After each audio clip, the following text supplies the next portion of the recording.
I'm Michael.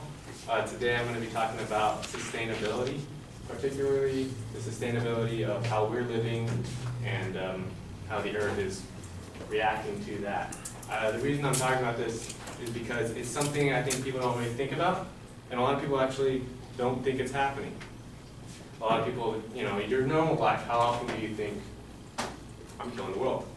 So, and some people think we're never going to run out of stuff because we're so smart, we're going to get past it. So my main claim is that humans and our current way of living is unsustainable.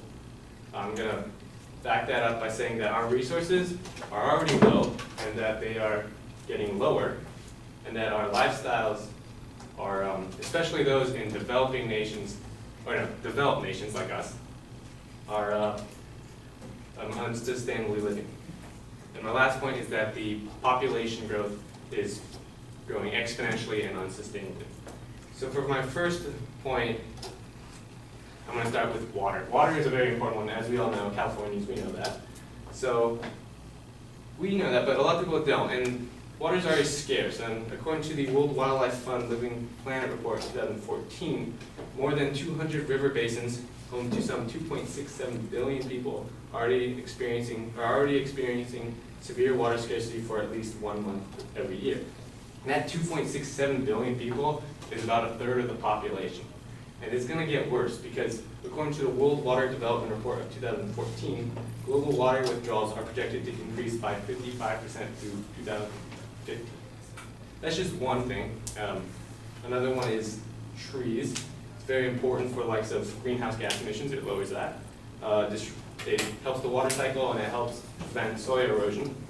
But it's also very good for wood, so it gets cut down all the time. According to the World Wildlife Fund website, some 46 to 58,000 square miles of forest are lost each year, which is equivalent to 36 football fields every minute. So that's going away. And then there's oil, which doesn't come back. It's a fossil fuel, so once it's gone, it's gone. According to BP, the oil company, by the end of 2014, there was 1,700 billion barrels, which is only enough for 52.5 years, which might seem like a while from now, but in the grand scheme of things, it's actually pretty short. There's a lot of other resources too, but I don't really have time to cover them. But the reason why is my second point, because people, us especially, those of us in developed nations, are living lifestyles that create unsustainable environmental footprint. According to professors Thomas Wildman and Arjun Hoekstra, environmental footprints measure how much of the available capacity within the planetary boundaries is already consumed. So what they do is they make something called the ecological footprint, which talks about a whole bunch of things like land, energy, water, material, phosphorus, carbon, climate, nitrogen, and biodiversity. And they put that all in one. They calculate what they call the footprint in hectares, which is the area of resources that you need to support your living. And then they take what they call the biocapacity of the Earth, which is how much the Earth has to give, and then they measure those together. And when they measured that together, they found that we need 1.5 planets worth of resources, which we don't have. And it gets even worse when you look at developed nations like the United States. According to that Life Planet report, if everyone lived the lifestyle of a typical resident of the USA, we would need 3.9 planets, which is the second highest in the world, second to Qatar, surprisingly. And what's making these, according to Hoekstra and Wiedemann, these footprints grow so large, are the increase in affluence, changing consumption, especially more meat in our diets, and increasing mobility. And then the big one that they said is also population, which is my third point, that our population is growing exponentially and unsustainably. Currently, the world's population is somewhere between 7.2 to 7.3 billion people. And in the Living Planet report of 2014, they said that by 2050, there's going to be around 9.6 billion people. That same report also says that population is the dominant force behind total footprint gains. So when you put the two of those together, you can kind of see where this is going. The footprint's just going to get larger and larger and larger as more and more people live here. So our per capita, per person footprint, while we can do things to make that stay the same or go down, if we keep raising the amount of people on this planet, then that footprint overall is going to go higher and higher to the point where we're going to need more than 1.5 planets worth of resources that we don't have, and more like 2 or 3, or if we all live like Americans, 4. So to summarize, our resources are running out.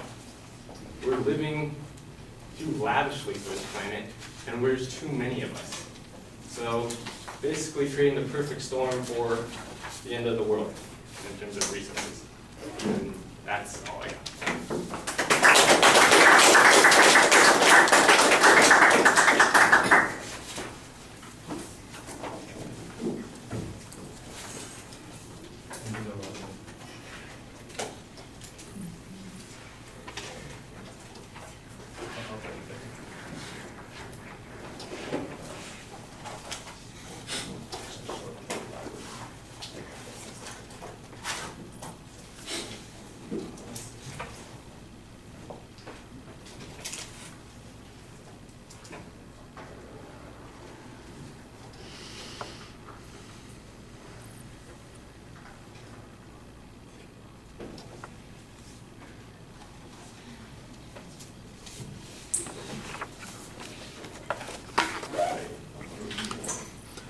All right, proposition's clear.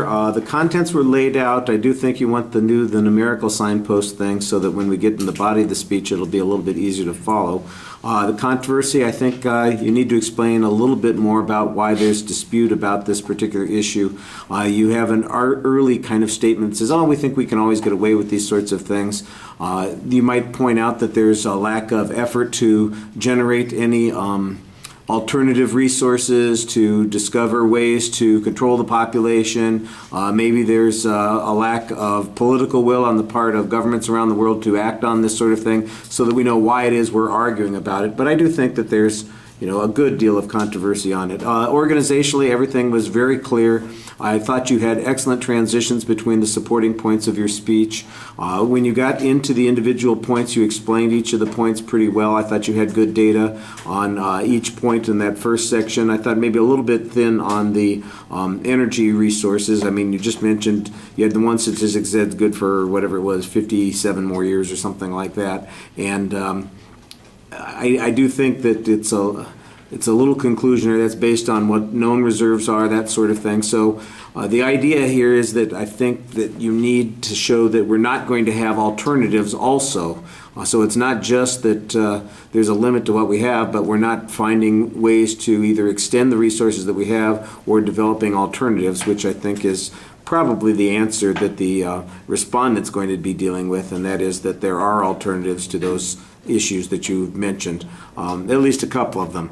On the other arguments, I thought you did a good job kind of explaining this idea of the ecological footprint. The one particular procedure that was used by the advocates, by the researchers in this situation, that seems to me like the target area for the refutation speaker, so they'll probably want to spend some time looking at that research, but because that's the key point on your second and your third points. I thought you had an excellent summary and would have had a really solid presentation except for that exit line, which I told you not to do, but you did it anyway.